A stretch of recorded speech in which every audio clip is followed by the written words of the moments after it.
my name is Bruno Freitas, and the title of my thesis is The Main Benefits, Risks and Strategies of Sponsoring Esports.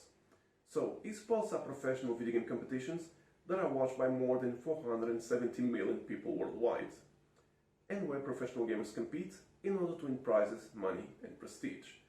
However, although esports are the fastest growing sport ever, and increasingly more brands want to sponsor it, not much is known about esports sponsorships. And this is very worrying because roughly 50% of its revenue comes from sponsors, which means that the esports market cannot survive without sponsors. As such, this research aimed to determine what are the main benefits and risks that brands face when sponsoring esports, as well as what are the main strategies for conducting successful esports sponsorships. To do this, we reviewed the literature and identified 5 main benefits, 5 main risks, and 6 main strategies.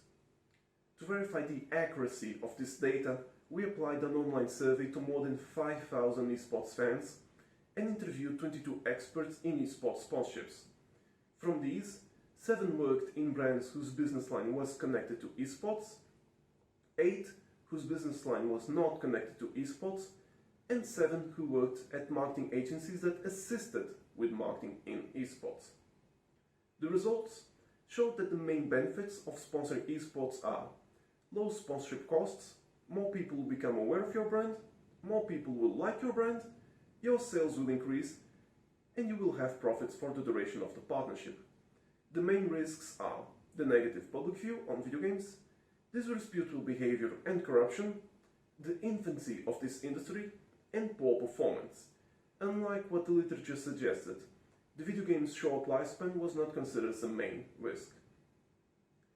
The main strategies are to acquire esports expertise prior to starting a sponsorship, to start sponsoring as soon as possible before sponsorship fees increase even more, to create content that is valuable and attracts the attention of esports fans, to focus on primarily sponsoring professional players and teams instead of tournaments or commentators, and to avoid over-advertising.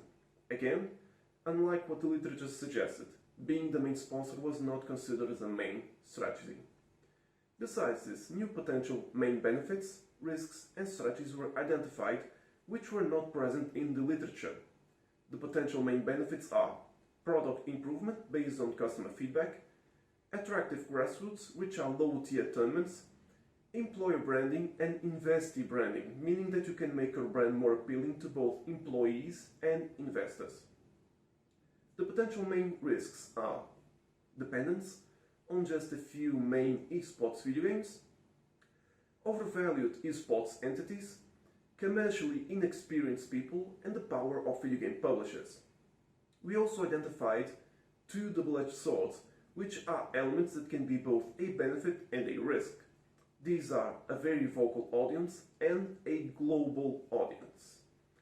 The potential main strategies are committing to long-term sponsorships, creating sponsorships especially adapted to esports instead of just using those standard ones, partnering with other sponsors, and using social media.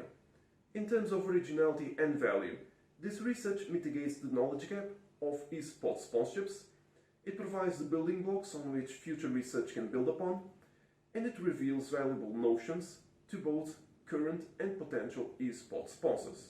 That is all. Thank you for your attention.